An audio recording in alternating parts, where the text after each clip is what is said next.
नमस्कार, मी पंजाब डक हवामान अभ्यासक मुक्काम पोस्ट गुगळी धामणगाव तालुका शिरोळ जिल्हा परभणी। आज आहे 1 मे 2024। आजपासूनचा परत शेतकऱ्यासाठी अंदाज देत आहे, कारण की राज्यामध्ये आता हळदी काढणं चालू आहे, शिजवणं चालू आहे, त्याच्यानंतर कांदा देखील काढणं आहे। सर्व शेतकऱ्यांना सतर्क म्हणून हे अंदाज देत आहे। राज्यातील सर्व शेतकऱ्याला सांगू इच्छितो की राज्यामध्ये आता जवळपास सांगायचं झालं तर 6 तारखेपर्यंत हवामान कोरडं राहणार आहे, म्हणून हे अंदाज लक्षात घ्या।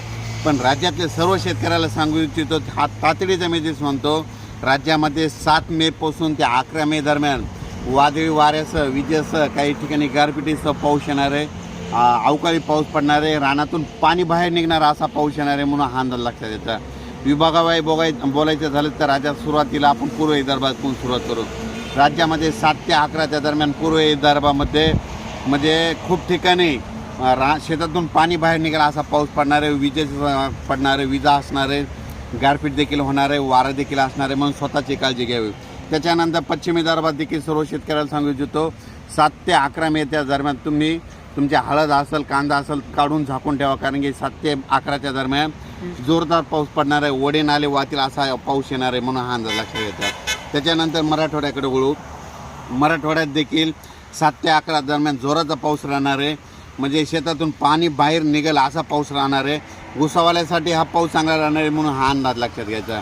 आणि मराठवाड्यातले देखील सर्व शेतकऱ्यांनी ज्यांचा कांदा असेल, हळद असेल, 7 तारखेच्या आत तुम्ही काढून झाकून ठेवा, साठवून ठेवा, कारण की खूप मोठा पाऊस असणार आहे, म्हणून हे अंदाज लक्षात घ्यायचा। त्याच्यानंतर पश्चिम महाराष्ट्राकडून पश्चिम महाराष्ट्रात देखील शेतकऱ्याचा कांदा देखील काढणं चालू आहे, म्हणून त्या शेतकऱ्यांनी काय करायचं, आपण आपल्या कांद्याची काळजी 7 तारखेच्या झाकून ठेवायची, तयारी ठेवायची। पण हा पाऊस पश्चिम महाराष्ट्राचा शेतकऱ्याला ऊसासाठी चांगला ठरणार आहे, म्हणून हे अंदाज लक्षात घ्यायचा। त्याच्यानंतर कोकणात देखील खूप पाऊस पडणार आहे, म्हणून हे अंदाज लक्षात घ्यायचा। म्हणजे आतापर्यंत यावर्षीच्या उन्हाळ्यामध्ये म्हणजे मेमध्ये सगळ्यात मोठा पाऊस 7 ते 11च्या दरम्यान असणार आहे, म्हणून हा अंदाज लक्षात घ्यायचा।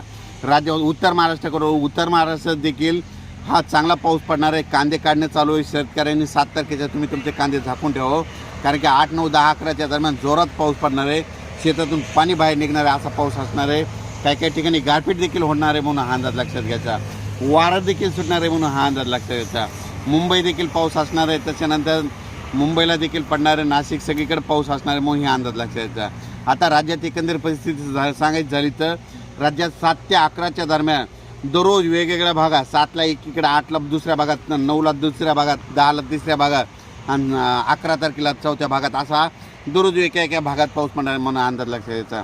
देशात एकंदरीत परिस्थिती बघायची झालं तर देशामध्ये आंध्र प्रदेश, तामिळनाडू, कर्नाटक, केरळ, छत्तीसगड या भागात देखील म्हणजे पावसाळ्यासारखा पाऊस पडणार आहे। त्या भागात मुसळधार पाऊस पडणार आहे, तिकडं मुसळधार पडणार आहे, म्हणून त्याचा असर आपल्या महाराष्ट्रावर पाऊस येणार आहे, म्हणून हा अंदाज लक्षात घ्यायचा। यावर्षी परत एक शेतकऱ्याला सांगू इच्छितो की यावर्षी देखील पावसाळा चांगला होणार आहे, जूनच्या शेवटच्या आठवड्यात पेरणीयोग्य पाऊस राहणार आहे, म्हणून ही अंदाज लक्षात घ्यायचा। अचानक वातावरणात बदल झाला तर लगेच एक मेसेज दिला जाईल। धन्यवाद।